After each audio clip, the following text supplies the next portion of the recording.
मुंबई महानगरपालिकेचं मतदान उद्या 15 तारखेला होणार आहे. काही तास नंतर मतदानाची सुरुवात होणार आहे आणि आज प्रचार तर बंद आहेत. जे स्टार प्रचारक आहे, पार्टीचे मोठे नेते आहेत, ते आपल्या घरी आपल्या ऑफिसमध्ये आहेत. आपल्यासोबत राजकीय विषयावर बोलण्यासाठी राम कदमजी आहे, भाजपा प्रवक्ता, नेता, विधायक, आमदार. रामभाऊ, उद्धव ठाकरे आणि राज ठाकरे हे सध्या मुंबादेवीमध्ये गेले आहेत दर्शन करायला.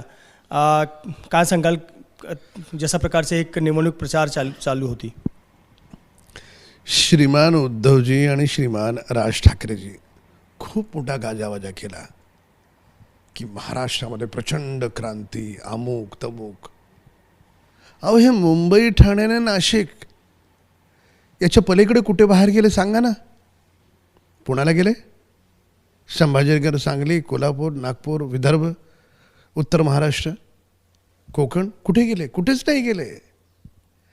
मला असं वाटतं कुणीतरी यांचा गैरसमज करून दिला असावा की मुंबई, ठाणे आणि नाशिक हा एवढाच महाराष्ट्र आहे आणि बाकीचा बहुतेक उरलेला भाग हा कुठल्या तरी दुसऱ्या राज्याचा भाग आहे, असा कदाचित त्यांचा समज झाला असावा. तुम्ही प्रचारालाच जाणार नाही, एअर कंडिशन बंगले तुम्हाला सोडवत नाहीत, आणि नंतर हारल्याच्या नंतर काय बोलायचं ते आजपासून सुरू केलं तुम्ही.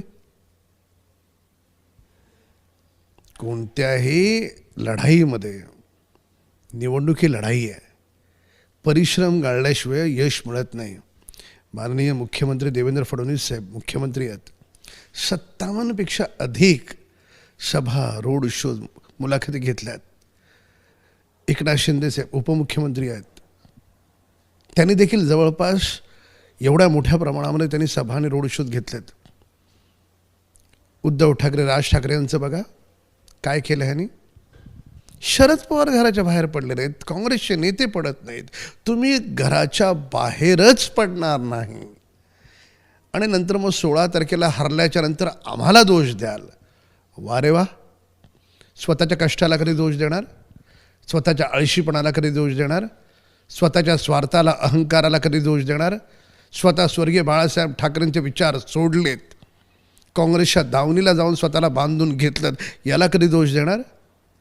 तर त्याच्यामुळे 16 तारखेला रडायचं ग्राउंड माननीय संजय राऊत आणि ठाकरे परिवार आतापासून तयार करतो आहे आणि माध्यमं पण आजपासून दाखवत आहेत.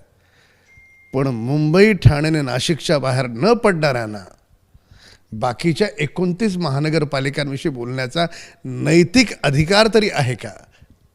आहे का कार्यकर्त्याचा सवाल आहे. पण राज ठाकरे तर सांगतायत की ह्या जे निवडणूक आहेत ते मराठी अस्मितेचा एक निवडणूक आहे, मराठी भाषेच्या एक अखेरचा निवडणूक असेल, मुंबईसाठी अखेरचा निवडणूक असेल आणि जे मराठी लोकांचं जे एक जमीन आहे त्याच्यासाठी अखेरचा निवडणूक असेल जर ठाकरे बंधू निवडून नाही आले तर. मराठी भाषेसाठी या महाराष्ट्रात सगळ्यात मोठं बलिदान या राम कदमनं दिलं आहे.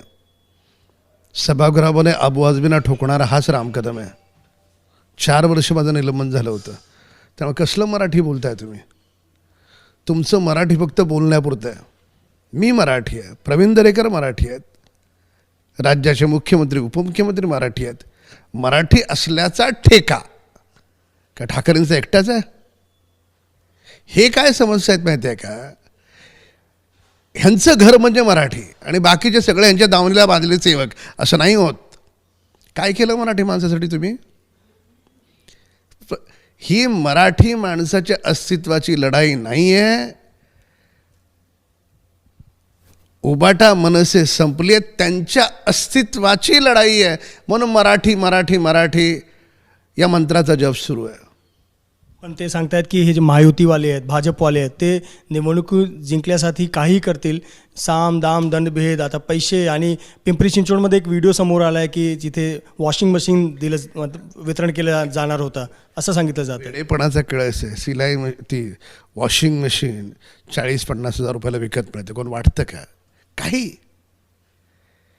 आता 16 तारखेलाच्या नंतर पडल्यावर, म्हणजे पराभूत झाल्यावर उभाटाला आणि मनसेला काय उत्तर द्यायचं, तर त्याची तयारी सुरू आहे. आणि कोण पैसे वाटत असेल ना, कोणाचाही कुठलाही कार्यकर्ता वाटत असेल, कुठल्याही पक्षाचा वाटत असेल, करा ना 100 डायल, लगेच पोलीस येतील. कुणी अडवलं तुम्हाला? पण नाही. हे सगळं त्यांना मुद्दाम होऊन बोलायचं आहे. का? तर पराभूत झाल्यावर लोकांपुढे काय मुद्दे घेऊन जाणार की आम्ही मुंबई सोडली नव्हती, आमचा एअर कंडिशन बंगला सोडून आम्ही ठाणे नाशिकच्या बाहेर गेलो नव्हतो, आम्हाला वेळ नव्हता, आमचा मराठी फक्त या 3 जिल्ह्यापुरता आहे, बाकीच्यांना मराठी आम्ही समजतच नाही, हे मुद्दे देणार आहेत का? तर त्याच्यामुळे हरल्याच्या नंतर नाचता येईना अंगण वाकडे, मग जसं लहान मुलगा म्हणतो ना, परीक्षेला पेपर आमचा नव्हता, पुढच्या वर्गाचा होता, म्हणून मी नापास झालो, तशी गत उबाटा आणि मनसेची आहे. एकीकडे देवेंद्र फडणवीस मुख्यमंत्री हे सांगतायत की मुंबईत मेयर जो आहे तो मराठी होणार आणि हिंदू होणार. दुसरीकडे उभाटा असं म्हणत आहे की मराठी होणार, पण हिंदू होणार किंवा मुस्लिम मराठी होणार ते सांगत नाही. उबाटाची हिंमत पण नाही सांगण्याची, काय कारण? कारण स्वर्गात बसलेले बाळासाहेब ठाकरे देखील वरून त्यांना श्राप देत आहेत. उबाटानं सगळ्यात जास्त जर कुणाला दुखवलं असेल तर स्वर्गात बसलेल्या स्वर्गीय बाळासाहेब ठाकरेंना दुखवलं. जे जे त्यांच्या मनाच्या विरोधात आहे तसं अगदी तंतोतंत त्यांच्या विरोधात वागण्याचं काम उद्धव ठाकरेंनी केलं आहे. म्हणून उद्धव ठाकरेंना त्यांचेच कार्यकर्ते धडा शिकवतील. खूप खूप धन्यवाद ABP माझाशी बोलण्याबद्दल. कॅमेरामॅन आसिफ खानसह मृत्युंजय सिंग, ABP माझा, मुंबई. ABP माझा, उघडा डोळे बघा नीट.